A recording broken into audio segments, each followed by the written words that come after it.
We become what we pretend to be. And far more often than we realize, we are pretending all the time. Have you ever paused to consider how a child becomes an adult? Not by receiving a certificate, nor by some proclamation from the world, but by slowly assuming the role. Day by day, through small acts, they step into the identity before the world ever confirms it. In much the same way, success begins long before the applause. It starts quietly in the mind. Every great achievement was once only a thought, held firmly by someone who dared to assume it as real. The power of assumption is not fantasy. It is not about pretending to be something you are not, but about living in alignment with what you truly intend to become. It is the mental equivalent of planting a seed and treating the soil as if harvest were already on its way. You water it, you protect it, not because the fruit is visible yet, but because its coming is no longer in question. This is the principle behind the phrase, act as if you were already successful. What does that mean in practice? It means you carry yourself with dignity, even before the world grants you recognition. You show up on time, you speak with clarity, you think with purpose, you behave in accordance with the identity you've chosen, not the one life handed you. The person who waits for proof before believing in their own potential will wait forever. But the one who believes first, who acts as if, will often find that the world bends quietly in their favor. Think of an actor preparing for a role. Before the camera rolls, they immerse themselves in the character. Their body language, their voice, their thoughts, all aligned with the role they are about to play. And by doing this, something remarkable happens. They become the character. Now consider this. Your own life is the stage. And every day, whether you realize it or not, you are rehearsing your identity. The question is, which role are you preparing for? If you act defeated, uncertain, small, the world will mirror that back to you. But if you rise with clarity, take actions aligned with greatness, and speak from the conviction that your dream is already unfolding, the universe responds. Quietly but surely, many people misunderstand this idea. They think it means boasting, pretending, inflating their worth, but that is not assumption. That is illusion. Assumption is internal. It is calm. It does not need to convince anyone. It simply knows. There's a story of a young man who, despite having no experience, walked into a job interview with the quiet confidence of someone who had already mastered the craft. Not arrogance, but conviction. He had studied the field, visualized the role, practiced the posture of someone competent and capable. And when he was hired, the manager said, "You carried yourself like you belonged here." You see, success often comes not to the one who waits for permission, but to the one who behaves as though the door is already open. Your actions are not just reflections of who you are, they are declarations of who you are becoming. And that becoming begins today. A man can change his clothes, his address, even the company he keeps, but until he changes how he sees himself, his life will follow the same tired pattern. Have you ever noticed how people tend to live lives that match their self-image, no matter how limiting or liberating that image may be? We do not act out of habit alone. We act out of identity. And identity, that quiet, unseen portrait we hold of ourselves, determines far more than our talents or our luck. It shapes our perception, our choices, our persistence, and our limits. Imagine two individuals given the same opportunity. One believes deep down that he is capable, worthy, and ready. The other believes silently but firmly that he is undeserving, out of place, or not enough. Both may begin the journey, but only one will carry the identity strong enough to survive its storms. This is why acting successful before the world agrees is not delusion.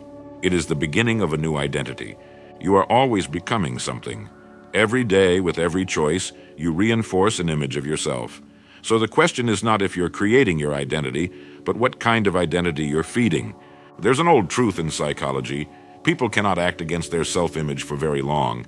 A poor man who sees himself as wealthy will eventually rise, because his decisions, his posture, and his expectations will all align with that unseen picture. But a wealthy man who sees himself as unworthy will eventually sabotage it, because his identity demands it. It is not enough to desire success. One must see oneself as someone who succeeds, someone who finishes, someone who endures, not once, not twice, but as a matter of course. And here lies a quiet secret. You do not have to wait to become this person. You simply have to stop reinforcing the opposite. Identity is shaped like clay, not by what happens to us, but by what we accept as true. Each time you speak with strength, even when you feel small, you shape the clay. Each time you rise early, plan your day, take the next step, you carve a line. And one day what was once a faint idea becomes the face you meet in the mirror. Ask yourself now, who am I becoming through the choices I'm making today? Because your actions are not random. They're building someone, and the world responds not to your wishes, but to the identity you consistently express. But there's something even more powerful behind this transformation, something that reveals whether you're acting from the surface or from the core. There's a simple truth that often escapes the hurried mind. Behavior reveals direction, not destination. In other words, the way you act today is not proof of who you already are. It is a compass pointing toward who you are becoming. And if you understand this, it changes everything. Most people wait. They wait for evidence. They wait for the title, the income, the recognition, and only then do they allow themselves to act successful. But what they fail to see is that behavior itself is the tool by which we shape our reality. It is not a reaction to success. It is the road that leads to it. Have you ever watched a craftsman at work? He does not wait for someone to call him an artist before he begins to create. He creates, and in doing so, becomes one. So too with your life. You do not need permission to behave with excellence. You need only direction. There's a deep difference between acting as if and acting until. Acting as if suggests pretense, a hollow mimicry. But acting until is a path. It means you align your actions with your vision, day by day, not because you've arrived, but because this is the way to arrive. If you dream of leading others, begin behaving like someone worth following. If you long for financial independence, begin managing what little you have with the care of a steward. If you seek clarity, behave like a person who values time alone with their thoughts. Do not act to impress, act to align, because every action you take sends a message, not to others, but to yourself. And that message, repeated often enough, becomes belief. And belief, held deeply enough, becomes identity. And identity, lived consistently enough, becomes reality. Let me tell you a quiet truth. The world rarely tells you who you are. It waits to see how you behave, and then reflects that back to you. So if you behave like a person who is always behind, always uncertain, always overwhelmed, the world will respond accordingly. But if you carry yourself with steadiness, speak with thoughtfulness, move with purpose, the world begins to listen. Opportunities knock, doors open. And it is not because you tricked the world, but because you showed it something real. Behavior is not about reward, it is about resonance.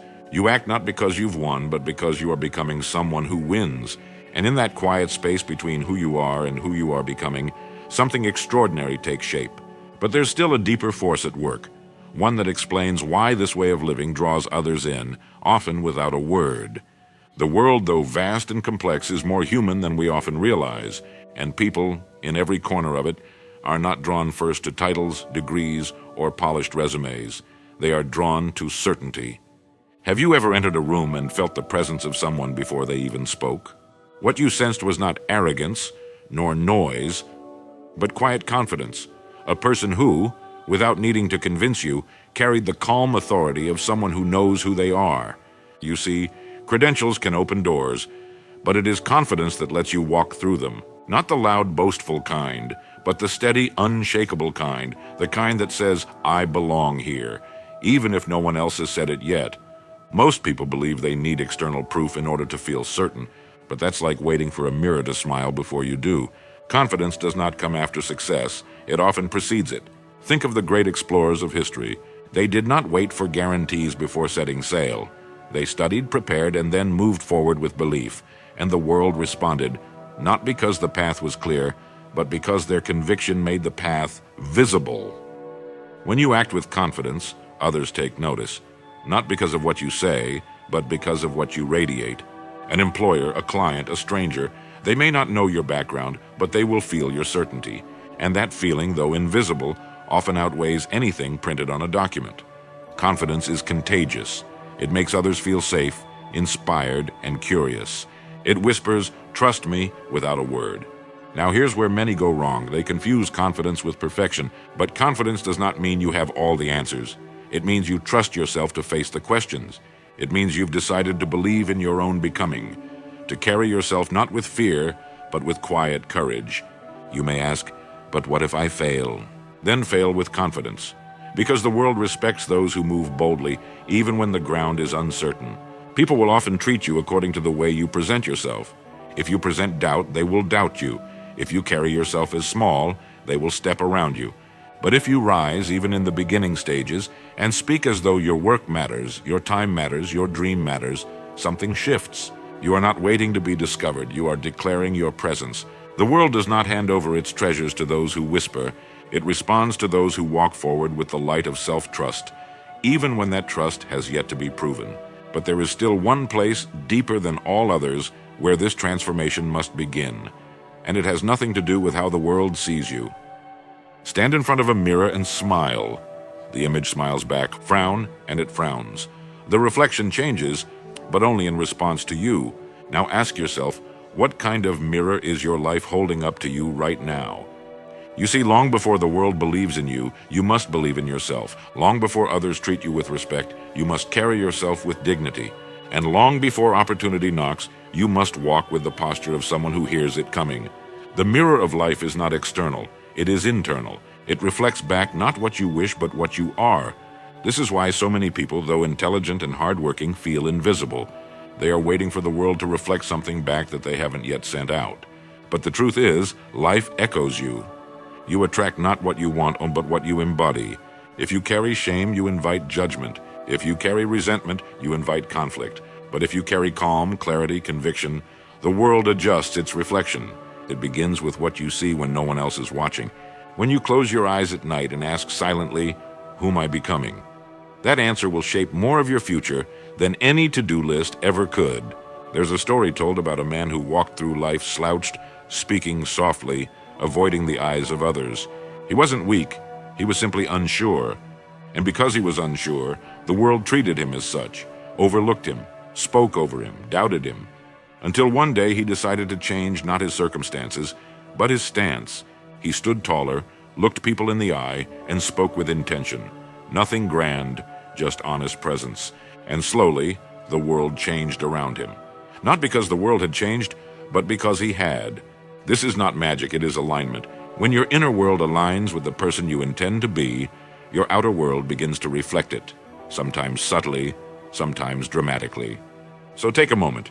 What do you see when you picture yourself succeeding? What are you wearing? How do you move? What kind of thoughts run through your mind? That image, however faint, is not fantasy. It is a guide. And every day, you are either feeding it or forgetting it. If there's one thought I'd leave with you today, it's this. Do not wait for the mirror to change.